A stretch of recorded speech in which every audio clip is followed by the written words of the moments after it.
What have you kind of learned in your first couple of years to prepare yourself for these spring trips? I mean, the spring trips over the winter, we're just kind of working on our game, fine-tuning some stuff. And for me, the spring trip is kind of more getting the rust off that first couple days when we're there, just playing around. Obviously, we have a match play, so that's pretty good. And then the tournament itself, the 54 holes, it's pretty good test. I mean, we're working on every part of our game here. We can putt, hit balls, hit in the bunker, and I mean, we're really just working on everything. It's certainly one thing to hit here on the mat and putt on a perfectly smooth surface on the practice green. How long does it really take you to adjust to playing on real grass and outdoors? I mean, it definitely takes some time to adjust. I mean, obviously we have perfectly flat mats here, and there's no rough or anything. So short game is definitely a bigger adjustment.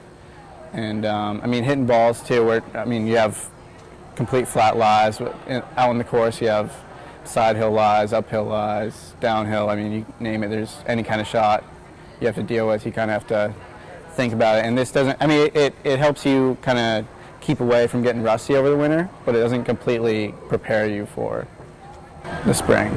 You talked about you had some things that you were working on personally in your game. What are those things over the winter that you were trying to improve on? For me personally, it's not really about my swing right now. It's more about putting and my short game. I feel like that's definitely an area that I need to improve on, and I think I've done the past couple months being in here. Now, what are your expectations as you head down here to Cape Fear next week? What are your hopes and what are your goals here for the spring? I mean, obviously playing well. Garrett mentioned it earlier. We play to win, so just do as good as we can. It's good. It's a good kind of test for us to see because it's a really good field there. So it's kind of a good stepping stone to see where we need to get to for conferences. And how much do you think your guys' fall schedule helps you prepare for that?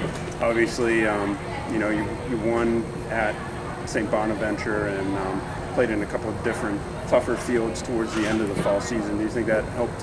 Yeah, I think we played at Dayton, which was a really good field there. It was a tough course too, so I think that was a good test for this spring because obviously these tournaments are a little bit more important. All right. I mean, you guys used to travel down to Daytona Beach and be able to get a couple rounds in at LPGA International where the NEC championships are. Do you miss that, or do you like this kind of change in the spring schedule? Me personally, I never went down to Daytona, but personally, Cape Fear is one of my favorite courses, so I really enjoy playing there and getting a week off from school. Obviously, that's pretty nice.